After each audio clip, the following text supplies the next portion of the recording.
guys ready to go? Okay.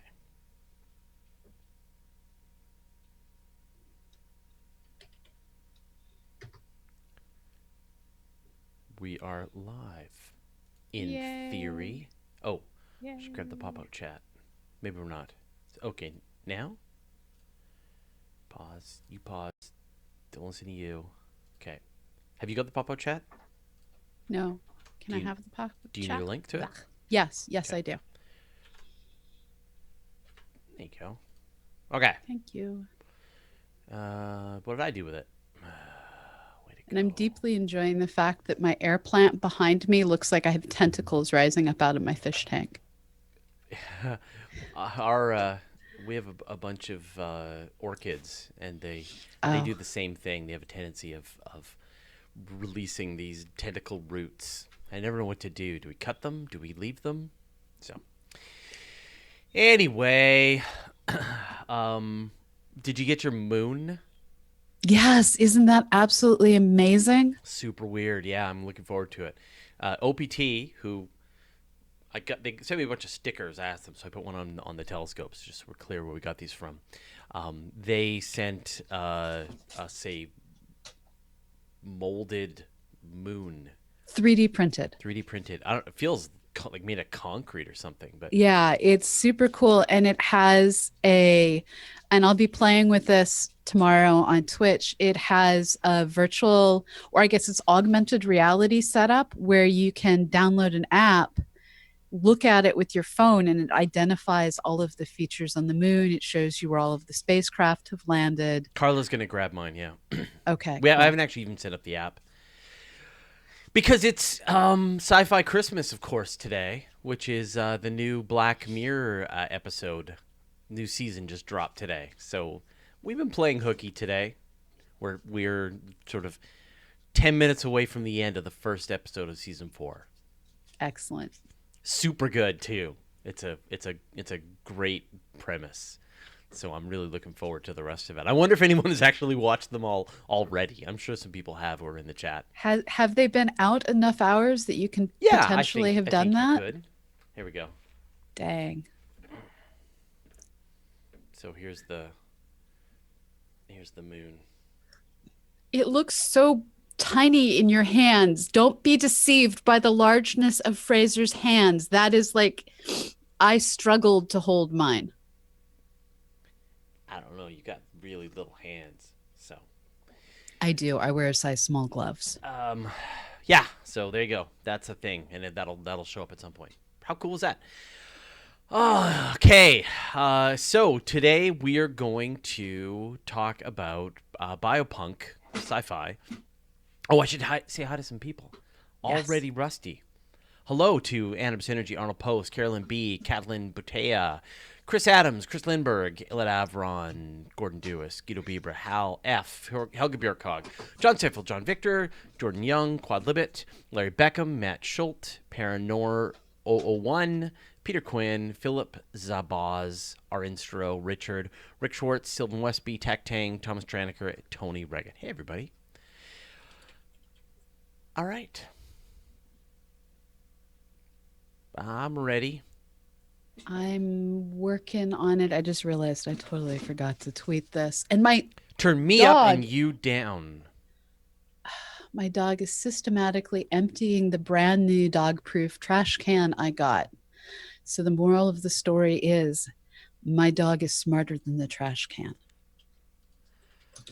All right, let me keep going.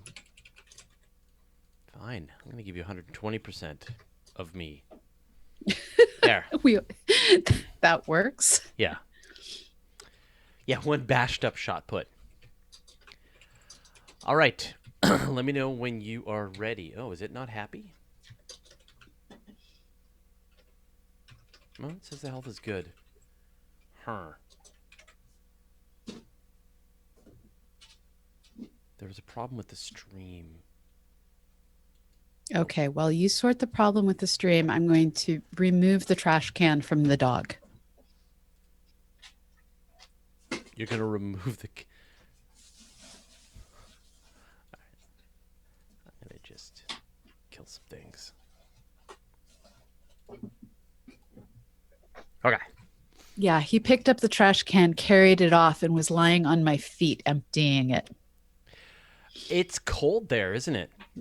It's extraordinarily cold. I'm like wearing all the layers of clothing. Yeah, it's like minus 24°C. Oh, the coldest we ever get here is like minus 15. Like minus 15 is ridiculously cold. Yeah, this is not normal. No. People This can is, see him in the reflection in the fish tank. yeah, he just escaped. Mm. All right. Let's let us begin. Tell me when you're ready to press record. I am ready to press record. I am pressing record. Hello, Chad. Hey, Chad. Who's still in my favorite city in the whole wide world. Prague? Yes. Here we go. Astronomy Cast, episode 472, Modern Sci-Fi for the Science Lover, Part 4, Biopunk. Welcome to Astronomy Cast, a weekly facts-based journey through the cosmos, where we help you understand not only what we know, but how we know what we know. My name is Fraser Cain. I'm the publisher of Universe Today. With me is Dr. Pamela Gay, the Director of Technology and Citizen Science at the Astronomical Society of the Pacific, and the Director of CosmoQuest. Hey, Pamela, how you doing? I'm cold. Yeah, I've been reading, I'm not sure if it was as cold for you, but apparently, once again, in Winnipeg, it was colder than Mars. So I don't know if but it's closing in on being as cold as Mars. I need to look up what the temperature on Mars is now. Well, it depends But where, in the, at the equator, in the summer, it should be fine. temperature at Mars Curiosity. You're gonna get a whole bunch of news stories. I'm guessing. Oh, it's not telling me. So, yeah, my guess is it's currently warmer on Mars than it is here as well. Oh, It's so cold. it's so cold. Like without the wind chill, it's -3 and it's super windy. So it's -24 with the wind chill. Aye. And that's in Celsius, folks. That's in Ugh. Celsius. You're speaking my language. All right, what happens when the future meets biology? Bioscience, science fiction, of course, or biopunk. That's our focus today as we continue our journey through science-based science fiction. I'll warn you here right now, this is my least favorite kind of science fiction, mostly because it's gross. So, ew is how I feel about biopunk. But yeah, I won't even get a tattoo. No way. I'm not going to modify my body. But people like to speculate, and obviously, this kind of thing is going to happen as we get the CRISPR gene This kind of modification thing technique. is happening. Yes. Well, where do you want to start? Which super gross sci-fi book are you most fond of in this disgusting? They group? aren't all gross. I Some know, of them I know. are simply terrifying. It's possible. I'm just chewing up the scenery here. So go ahead. What's a book that you want to talk about? So have you ever read a book that it impaled itself into your brain forever in such a way that you can remember exactly where you were for different scenes in the book? I get that. It's funny. So I do listen to a lot of audiobooks, and I'll get that with audiobooks where I'll be listening to the audiobook and then I have to go back for some reason, or the audiobook, like the file crashes, and I'll have been driving or I've been walking or something like that. And as I'm hearing parts of the book again, I'm going, oh yeah, I was going around this corner when that happened. Oh yeah, I saw this on the ground. It's a very strange thing. Clearly, there's some, obviously some kind of brain memory technique here where I'm, walking through my unplanned memory palace. But yeah. So you've got one of these? I do. I actually have two. So the first one is World War Z. For me, is Oh, always going to be bike riding in spring, scaring the bejesus out of bunny rabbits while hearing zombies coming up to attack, basically. And with World War Z, well, you've read this one too, I Yep. believe. Yeah. Said the So same thing. so I listened to it. I didn't read it. right. And so here, first of all, go get the full cast unabridged recording Yes. if you don't want to read the paper. Full cast unabridged recording is amazing. And this idea that essentially you have a few people who are immune, you have people who are trying to escape, you have like dogs and cats can even get infected. um it's this is the future that we all live in fear of, so we have the entire zombie genre. Yeah, and I think and I'm going to say World War Z, but sure, World War Z. Um, I think it is by far my most favorite take on that genre. Although I just experienced my number two, which is sort of an obscure movie, a Korean movie called Train to Busan, which we just watched by accident on Netflix like a week ago, and it was absolutely terrific. So if you're looking for a really well done, it felt very much like World War Z. So I highly recommend Train to Busan if you're looking for a movie that kind of captures a moment of what it must have been like. Like don't see the movie, the World War Z movie. See Train to Busan as a way to understand what it would be like. And if you want other scientific takes on this, there's also Mira Grant's series, which is called News Flesh, which is kind of a disturbing name. This is the books Feed, Deadline, Blackout, and it's a series set in a future where there is essentially a virus that takes hold of you and takes over your body, but a few people have developed the ability to overcome, but they don't know this yet, the virus. And so it's all about how do you just survive, how do you escape the virus, how does the world get by, what are the new ways that new media changes how people communicate about this. So it was originally pointed out to me by Mur Lafferty, who knows that I hate zombie books in general.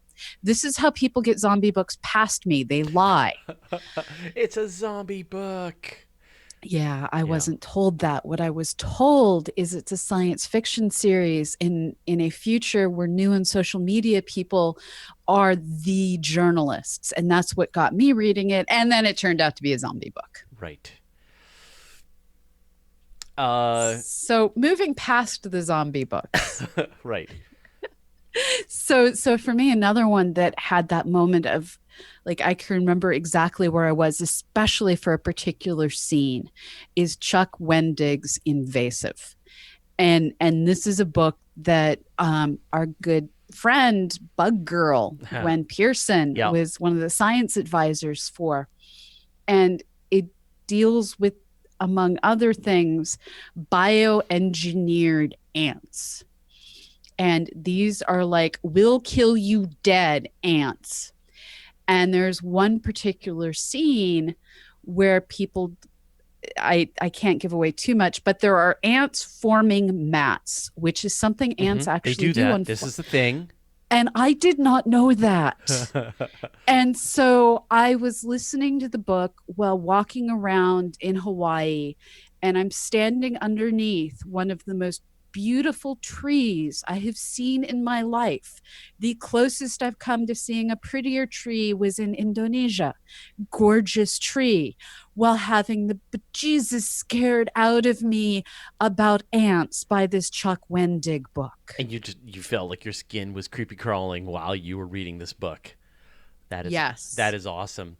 Uh, Interesting side note: being in the jungles of Costa Rica and seeing army ants do their thing.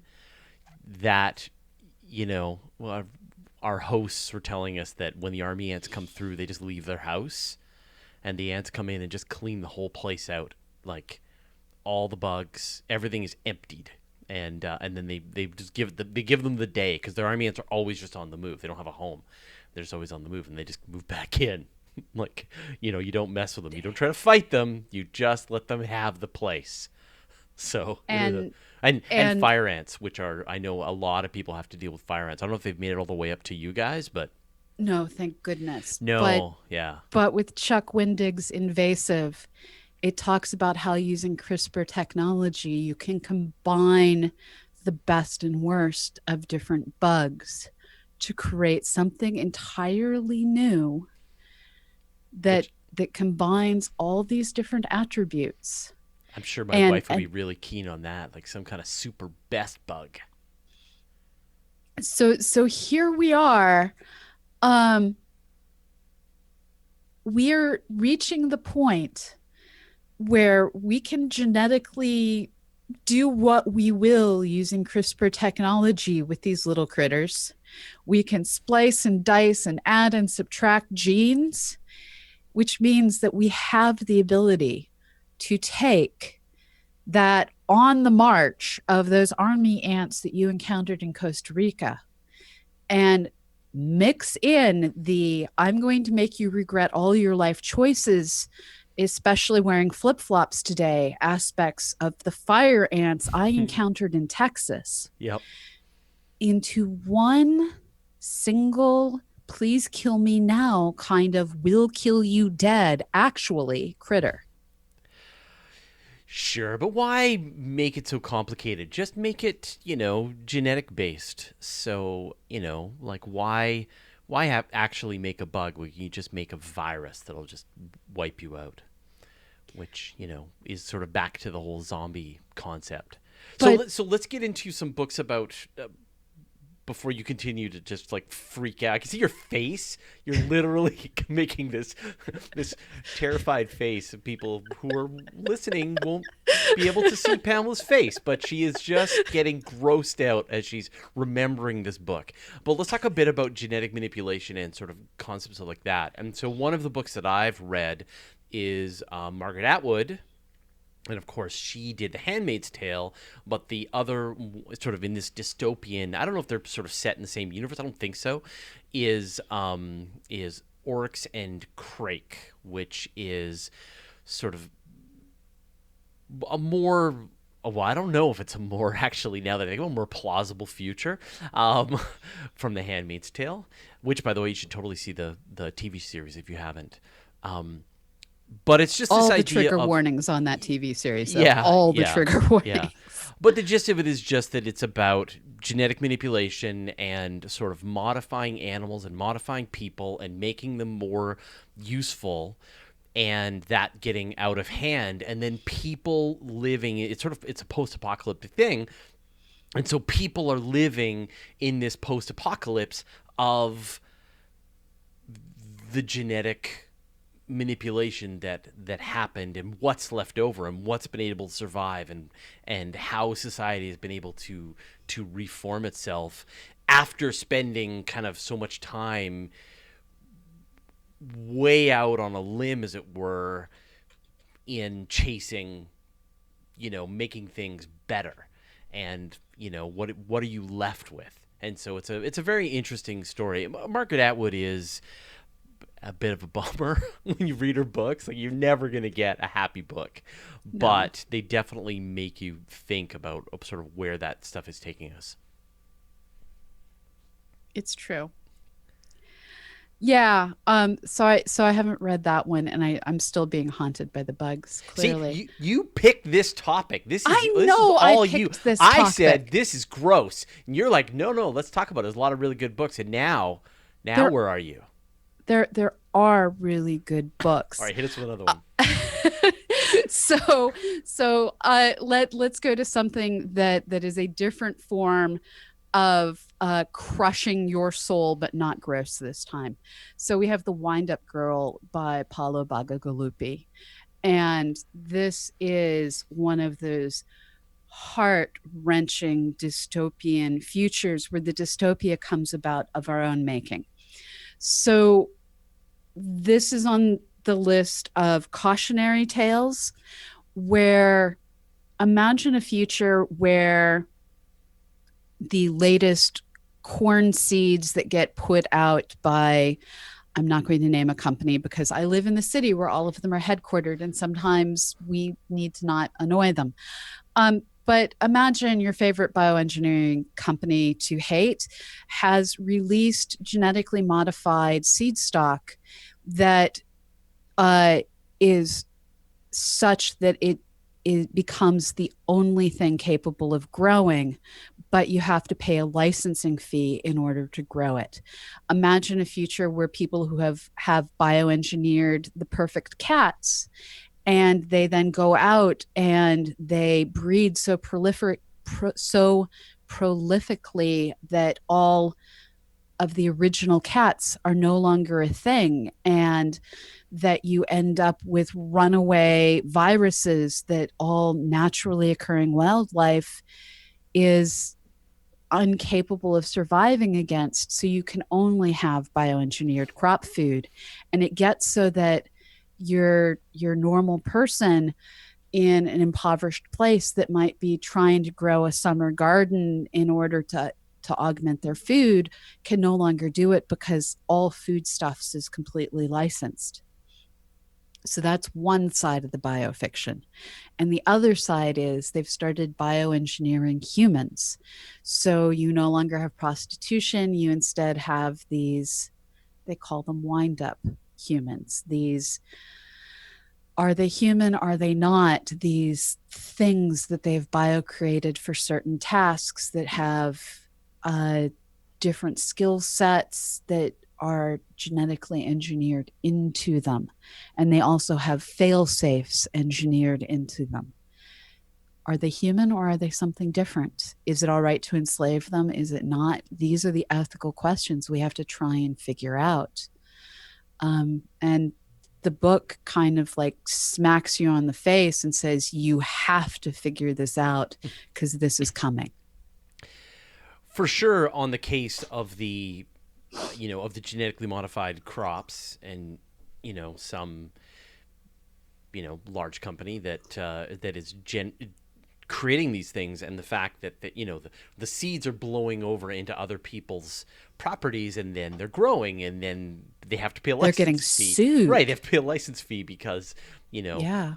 the genetically modified crops, which weren't supposed to be able to reproduce, are starting to reproduce on their property. So there's some interesting ramifications that we're gonna have to deal with this. Now, there's a series that I haven't read, but my daughter read and absolutely loved, which is called Unwind. I don't know if you've read that series. No, I That's haven't. the first one. Is called Unwind, and the gist is that essentially, if you don't like your kids, you get to take them apart again and have a do-over. And that, Oh, good yeah, Lord. and that as the parents, you have that ability. And sort of what is it like to be in a world where your parents have decided they don't want to be parents anymore? Which, I don't know why my daughter liked that book so much, but like I said, they assigned it to, so it's young adult fiction. Although I find a lot of the young adult fiction is some of the scariest, most dystopian. I don't know what it is about young adult fiction. That's a whole other rabbit hole we could go down sometime, is young adult fiction, and talk about why do teenagers like to read about dystopia and battle royale violence. But You clearly don't remember being a teenager. I don't know if I gravitated. I gravitated towards, Star Trek and exploring space. But again, that's I guess my personality. What else you got? So have you read anything by Chuck Wendig? No.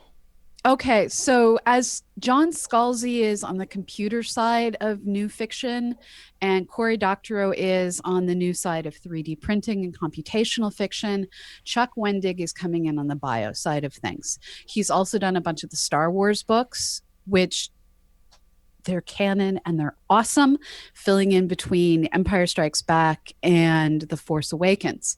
But the books here, so Invasive standalone over somewhere else. It actually has a partner book, but we're not getting into that one today. The other side is the trilogy, the Heartland trilogy.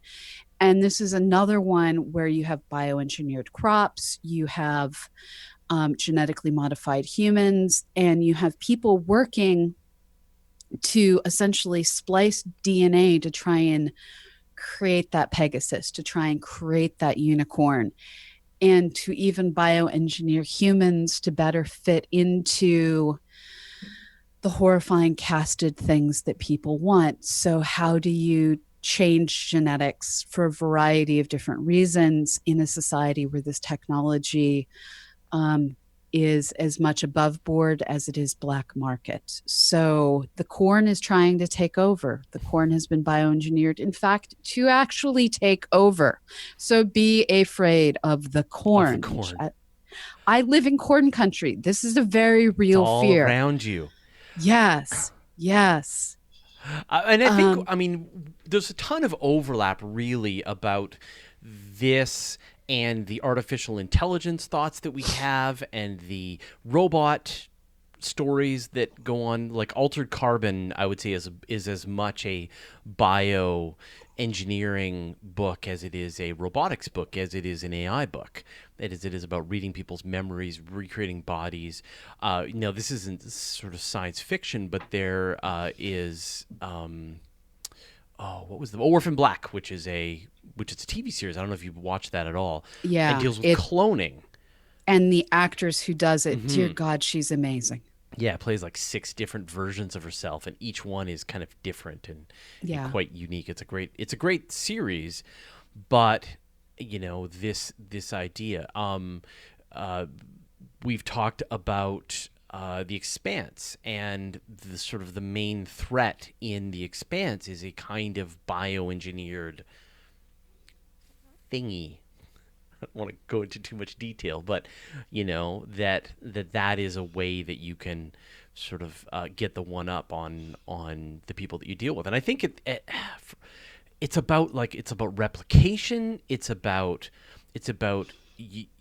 replication gone amok. It's about unintended consequences of the stuff that makes up our reality. So anyway. Well, and sometimes it gets into the intended consequences, but the person whose intentions, or the alien whose intentions we're discussing, does not have our best interests at heart.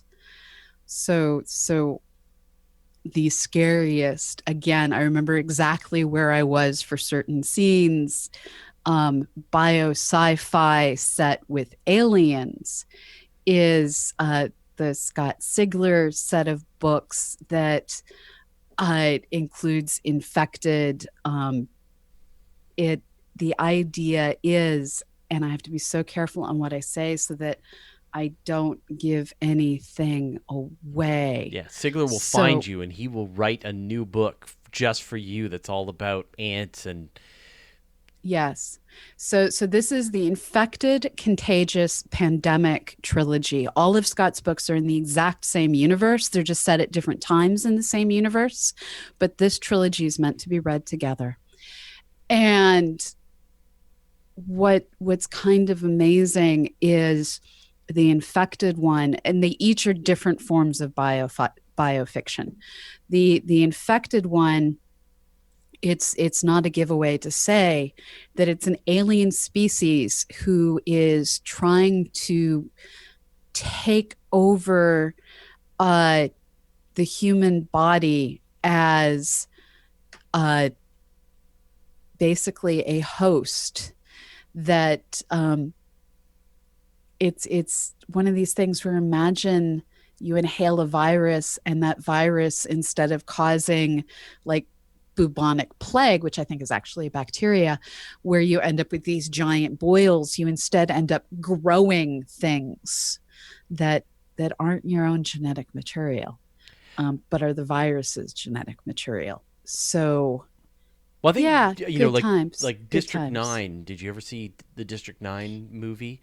Right? And sort of this idea that, you get turned into the alien, like instead of having to send your colonists, your invaders to another world, you just send something that adapts, that uses on location the natural resources to make what you want from the raw materials, and that raw materials might be plants, animals, rock, air, whatever you need. So it's that same idea that, whether you do it with a machine to make robots or whether you use some biological method of doing it, it's that same kind of idea. And so whenever we talk about the kinds of ideas that we have, and CRISPR is a great example of this, right? You're using one life form, a bacteria, to modify other life forms. You're making a factory that's going to do something, we hope, that's good, we hope. So what else have we got? So also by Scott Sigler, we have the Ancestor series. And here we get into what can possibly go horribly, horribly, terribly, terribly wrong when you're trying to change the genetic structure of another animal to try and get better organs for organ donation. And this again starts to get a little too real, because we are trying to figure out, how do you modify pigs so that you can get liver and heart and kidneys for transplantation that don't trigger the human immunoreaction? And ideally, you'd want to create something that is basically the organ equivalent of type O negative blood, something that just basically doesn't have any of the antibody triggers in it. But you might instead end up with like something truly evil. And so be careful what you engineer, because you might regret all your life choices. Have you got any others? Why don't we bounce back to YA now that I've completely grossed out the entire audience? So if you would rather read something a little bit lighter, and I will warn you, I completely overlooked it, but there is cultural appropriation in this book. The Cinder series by Mayer. This particular series, it's in a future. This is Marissa Mayer. It's the Lunar Chronicles series. It's a futuristic retelling of our favorite childhood children's stories. But in this case, Cinder is actually a cyborg due to horrible things that happened to her as a small child. And her stepmother treats her as essentially a robotic house guest who is tasked with doing all the different things for the house. And you have this society where there are essentially the robots that aren't seen as human, but can be prostitutes, can be house cleaners, can be whatever they need to be. You have the cyborgs, and then you essentially have the normal class. And the entire time, they're fighting off this horrible disease. And one of the things that happens is they periodically essentially confiscate cyborgs and force them to be used for medical testing, to try and find a cure for this disease that's sweeping the planet. And so it gets at the who is sacrificial, who is human, how do you define human? And it's YA, so of course there's the cheesy love story in it, and it's based on fairy tales. So of course there's all the cheesy nostalgia going on. It's really solid YA. Other than, like I said, there's cultural appropriation in it that I totally failed to notice the first time I read it, because I just read it as being set in another country and not as cultural appropriation. But I have since been like verbally corrected. Right. So you've put in the appropriate warnings. Yes. All right. Are we out of genres? Have you got any more, or are we going to wrap up this series? I think we wrap up this series, and our next episode, which we record in 2018, we will use to review 2017, because it will be over and there will be nothing new discovered in 2017 since it will be over. That's pretty smart. You know what? We did our 2017 wrap up over on the Weekly Space Hangout a week ago, and that does leave an extra week and a bit to have some new event happen that could have been on the list. Nothing was, although we still have 2 more days for that bright So, daylight visible supernova, or do you remember the amazing magnetar that went off back in, I think it was 2005? like right at the end of the year. Yeah, it Mm-hmm. happened between Christmas and New Year's, and then there was the tsunami as well. Yeah. Not that the tsunami gets viewed in the show, but the magnetar, we would have totally missed the magnetar, and I don't want to miss Sounds magnetars. good. Well, we'll give people the review and the preview, because there's actually also some really interesting things coming up for 2018, including SpaceX Falcon Heavy launch, sending a car to Hopefully. Mars. And New Year's is pretty much a full moon. So everyone go out, look up. There are like no planets unless you look at your feet, but full moon and Orion high, well, not high, Orion low in the west as Perfect. the New Year's comes in. And quadrantids. All right, we'll see you next week. Bye bye. And now I turn off Dropbox and then I save in that order so that I don't kill my connection. You know what would be fun if we remembered to like keep track of things is do a like maybe before Christmas or something for us to do a books we read this year that people might want to give as gifts or something, like, because they all just go out of my brain, right? But to actually have a list, we do an episode every year where we just talk about all the upcoming books. That would be fun. We should do that as like our Thanksgiving episode on a regular basis. So in October, sure, yeah. That works too. October 10th works for me. 472. Thank you.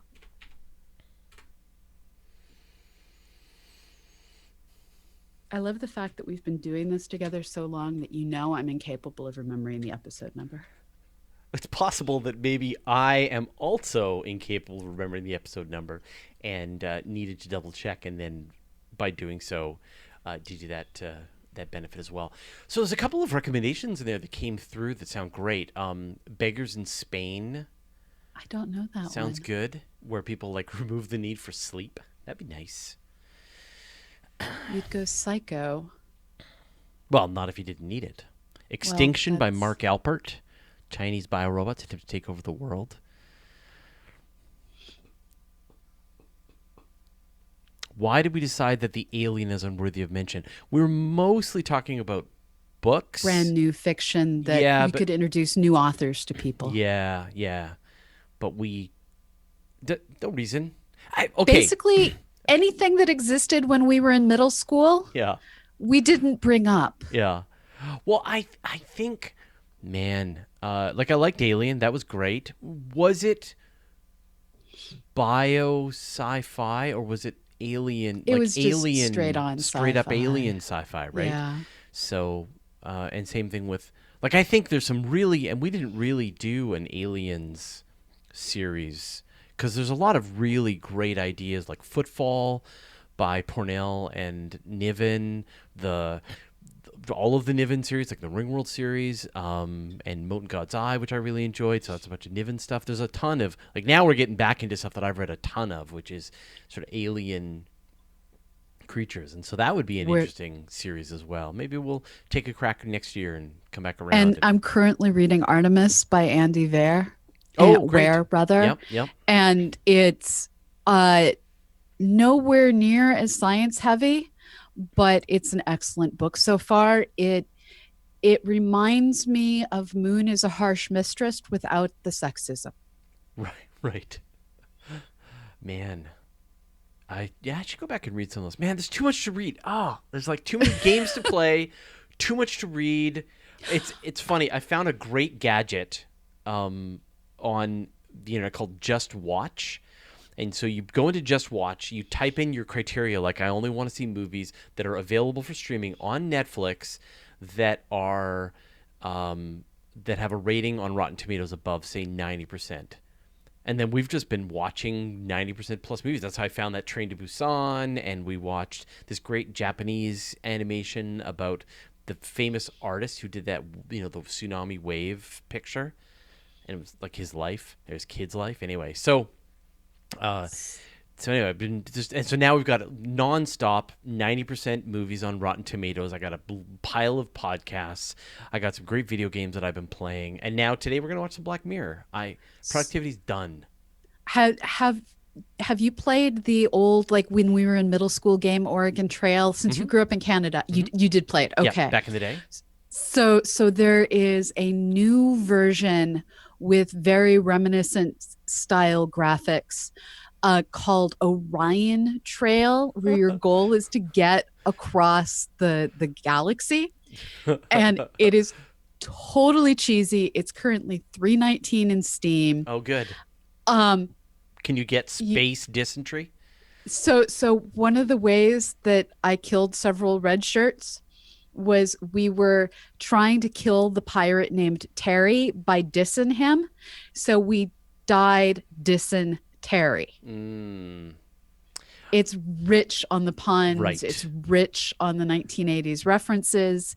If you don't remember the 80s, you probably won't enjoy it. If you do remember the 80s, you will giggle while dying. If you want to watch a run through, I did play it while streaming. And so there are periodic yelling at the games involved, but you can go ahead and take a look. I am playing They Are Billions right now, which is a zombie game where you are like trying to build defenses as zombies are showing up in larger and larger quantities. It's a really good game. It's a really hard game, and I'm having a really hard time making any progress, but it's a lot of fun. Let's see. People are talking about Bioshock. So video games are a great thing as well, right? I don't play nearly the way you find time. I don't know how. What I don't know where you find time. We all find time somehow, right? Yeah. So I read more, you game more. I was playing Fallout 4. I played that for a while. I played a very specific mod called Frost, which makes it really tough.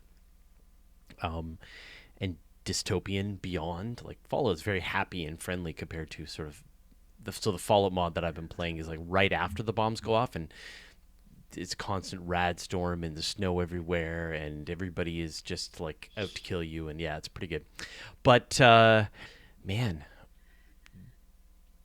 Elliot Avron's playing Elite Dangerous, which I've got a copy of, but not the VR, and I just haven't. I couldn't get past the learning curve to play that game, although I wanted to. And then I have these romantical notions that I would like to get back into EVE Online, but I can't do it. I can't invest the time. I agree. Yeah. One of my goals for the new year is to find a better work-life balance. And one of my dear friends, Llewellyn Falco, is someone who showed me that you really can build new habits fairly easily. There's like all that stuff out there on how easy it is to develop new habits. And usually we develop bad habits, but he got seriously in shape by requiring himself to do push-ups every time he played a video game.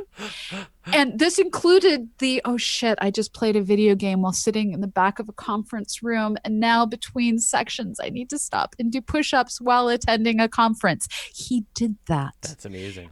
And he went from looking like a typical I don't leave my desk chair computer scientist to looking like he was cosplaying Angel from Buffy in about a year. Oh, that's great.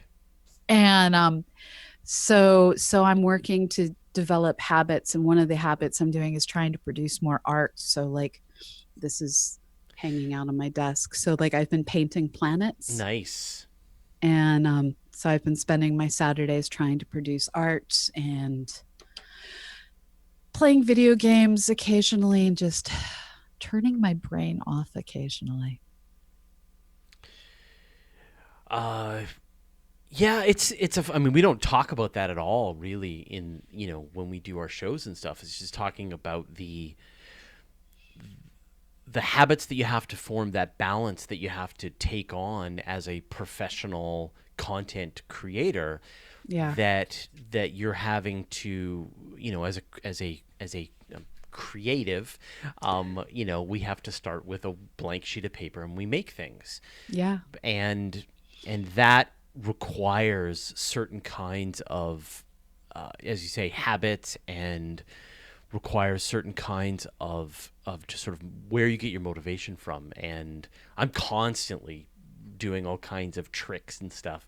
I have a key counter on my computer that I reset Uh-huh. every day that shows me how many keyboard presses I've done for the day, Uh-huh. just to get a sense if I'm being productive, because writing is the thing that generates the most keyboard characters. And so you can just sort of get a sense, right? Like, am I slacking today, or am I, on top of it? The other thing that's amazing is,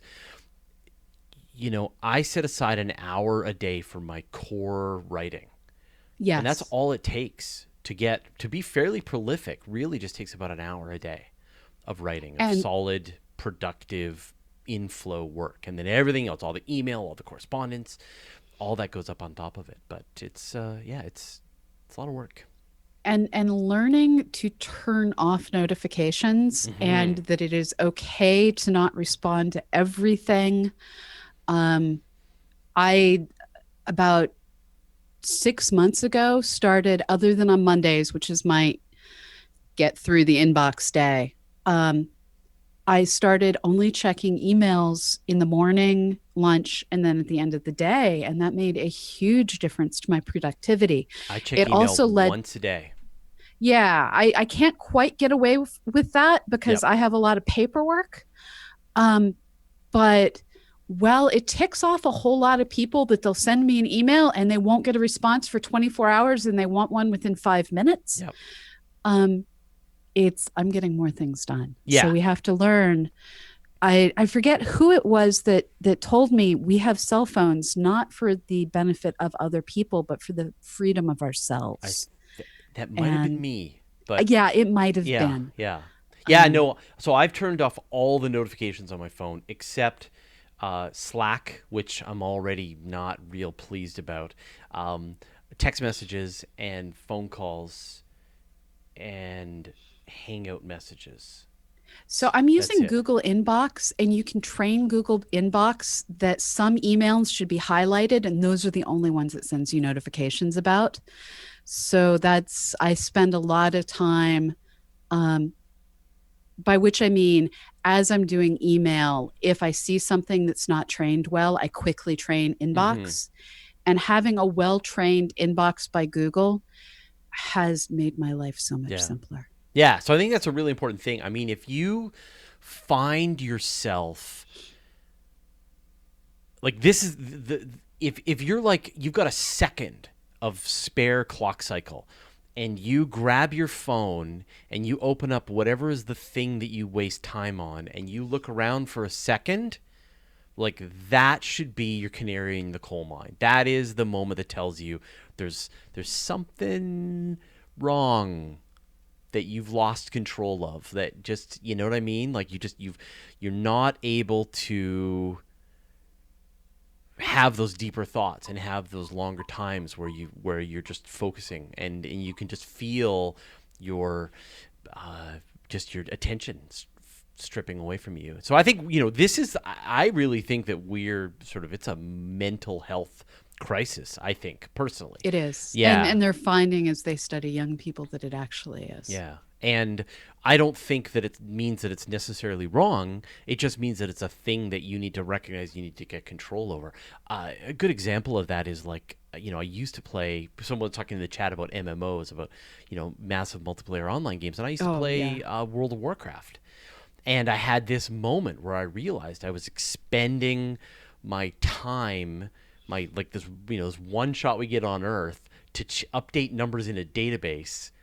You know what I mean? And I'm like, whoa, whoa, whoa, whoa, whoa, whoa. And I'm not even having fun. I'm just, there's this dopamine spin going on. And so I was like, nope, not going to do that. Like unless the game is entertaining in the moment and I'm being challenged and I'm having a fun time, I shouldn't be playing this, because it's, and instead do other things that are more video game based, like, or more challenge based, goal based, like write another script for my video, or, work on a podcast. Like, don't And tie up that chunk of my brain that seeks rewards. And if I am playing a game, I'm usually doing it so I can learn how is it that the people who created this game created something that gets people addicted to creating nails in Sim City, that gets people addicted to taking care of pigs in Farmville. I have never played Farmville. Um, Candy Crush, all of these different games, there's something about them that causes you to invest vast amounts of your time. And if I'm going to play, it's first of all usually going to be between getting too far away from the cell tower at an airport and being forced to like no longer be on the internet and waiting until I'm at 10,000 feet, or in the evening where I'm trying to turn my brain off, and I'll give myself 10, 15 minutes to turn my brain off while listening to a podcast and playing a game.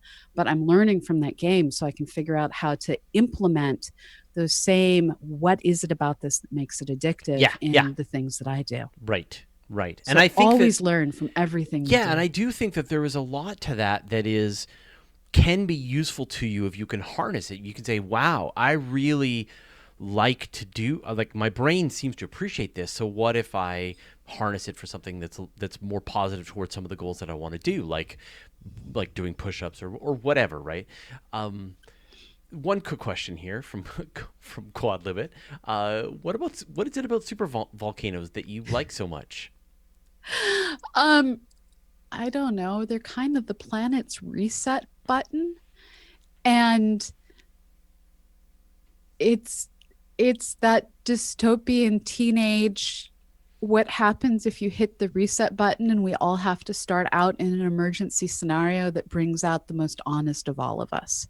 I mean, they say that emergencies bring out the best and worst in people. No, they just bring out the most honest in people, because when you're dealing with an emergency, you don't have time to play politics. You don't have time for drama. You're just trying to survive.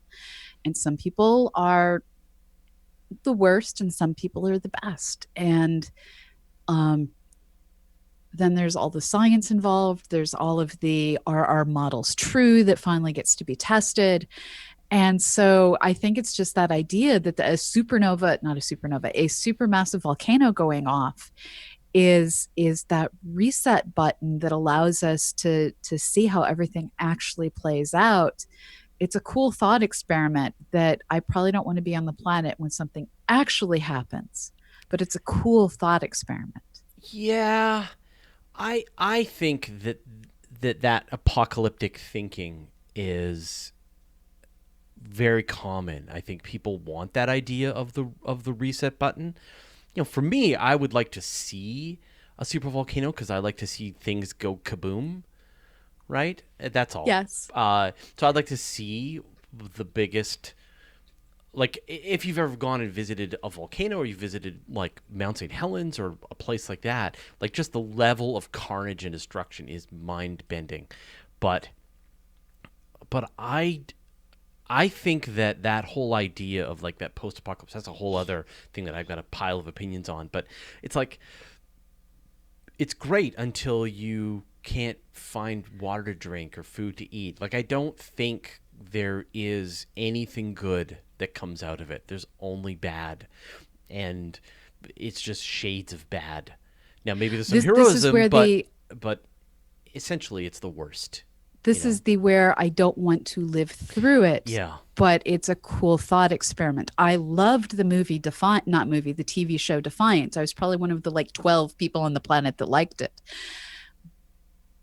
because it's that Wild West brought on by apocalypse. It makes for good storytelling. It tests science and makes for good storytelling. Again, don't really want to live through it. Really enjoy thinking about it. Yeah. Like, I would love to watch a super volcano go off and then it not actually happen. Right? That would be great. Or see a comet smash into something. Like, I want to see, like, when we could see the comet smash into Jupiter and we saw the little fireballs and Comet Shoemaker Levy 9 and the the bruises on the planet. That was amazing. That's the kind of stuff, like, just to see what happens. It's like when you play Universe Sandbox and just smash things into things. I'd be fine with one of these school bus sized asteroids whaling the moon on the near side. Yeah. Yeah. That would be awesome, Yeah. especially if it did it during like a quarter moon on the dark part, but right past the Terminator where we could see it very soon after, but we got to see the kapow nice and bright against the darkness. That would be great. I mean, there's been a few, but I never saw Defiance. I heard it's pretty crazy by the end, but I've never seen it. Yeah, like I said, I was probably one of the 12 people who really liked it. Oh, but Kevin Grazier was the science advisor for it. The makeup artists, and it was so, they created aliens well and with multiple languages and multiple cultures, and it was a cool universe they set up. What have you been doing on the Twitches recently? So we have two different sets of things going on over on the CosmoQuest side of the house. We have been spending our Tuesday evenings doing various software related things. So Tuesday night, I live coded the first half of creating a cratering simulation.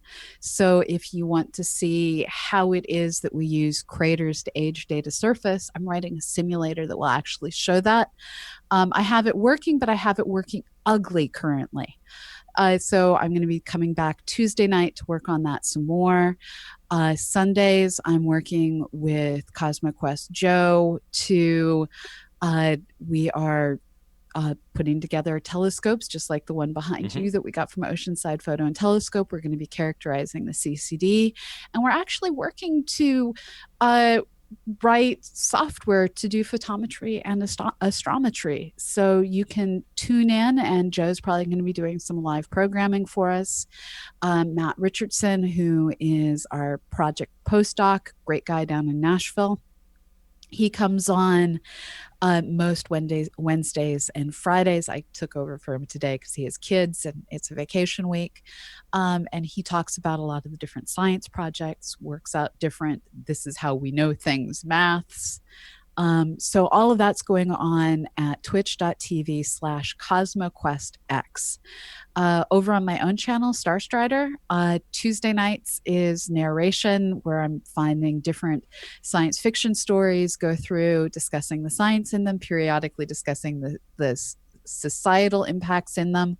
We just went through the first part of Flatland, which is really all one should read because then it hurts the soul too much. Right. We've gone through Done Print Crime by Cory Doctorow. We're working to find some new stories. I'm going to start regularly doing something on Thursday nights. I haven't figured out what yet.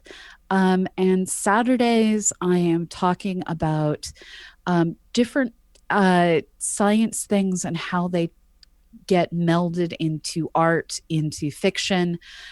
So for instance, when I've been painting these planets, I've been discussing what gases in the atmosphere cause the different colors. So for instance, the reds that we see on Jupiter are created, we think, by organics. The white is frozen ammonia.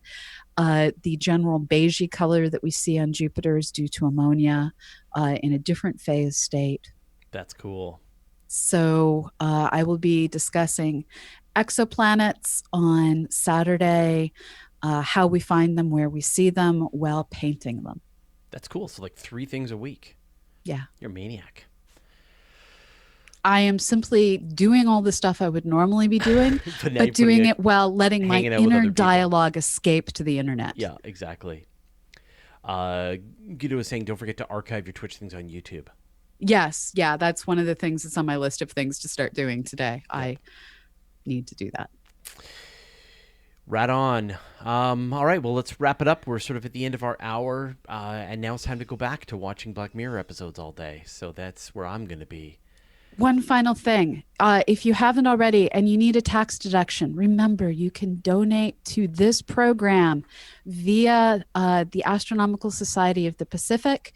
So cosmoquest.com/donate and get your tax deduction while you Is it can. com or org, or is it both? Both work. Okay, right on.